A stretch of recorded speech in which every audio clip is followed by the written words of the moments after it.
Vous êtes extrêmement nombreux à vous intéresser à OS X 10.10 avant sa sortie, et du coup peut-être que vous avez partitionné votre disque pour profiter de la bêta sur une partition tout en gardant Mavericks ou un autre système comme par exemple Windows pour pouvoir profiter de macOS X mais également de Windows sur votre Mac.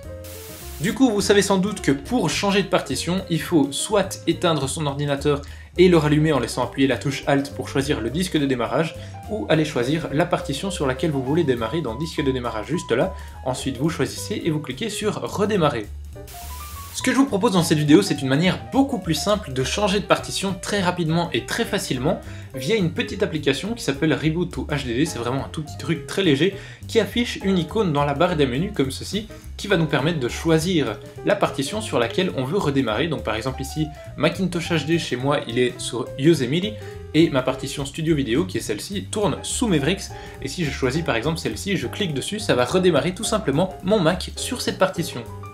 Pour que ce soit encore plus facile et plus rapide, l'application met en place des petits raccourcis, et vous aurez peut-être remarqué que le raccourci correspond à la première lettre de la partition. Donc par exemple ma partition Macintosh HD, c'est majuscule commande M parce que ça commence par un M.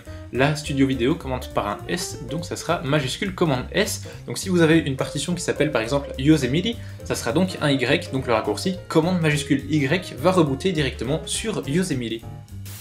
Voilà, c'est aussi simple que ça. Alors bien sûr l'application fonctionne sur OS X 10.10 si vous voulez switcher vers Mavericks par exemple, et ça fonctionnera encore à l'avenir si vous utilisez d'une part une partition OS X et d'autre part une partition Windows par exemple, comme je vous en parlais tout à l'heure.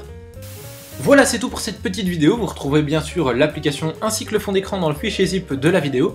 Moi je vous dis à très bientôt pour de prochaines vidéos. Salut à tous. Allez, on se met dans le bain. Et c'est parti! Vous êtes plutôt nombreux à avoir voulu ou... Ah, c'est pas ça, mais tu vois, ça va mettre encore plein de temps pour que je rentre dans le truc. Bref, continue. Et peut-être que pour l'installer, vous avez prévu de partitionner votre disque en deux. On recommence. Je parle beaucoup trop vite, mec.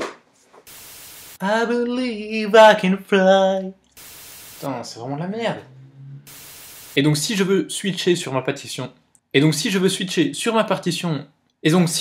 rapidement sur OS X 10.10, et donc si je veux changer de partition, et donc si je veux passer rapidement sur OS X 10.10 en bêta, et donc si je veux passer à OS X 10.10, putain, c'est pas possible.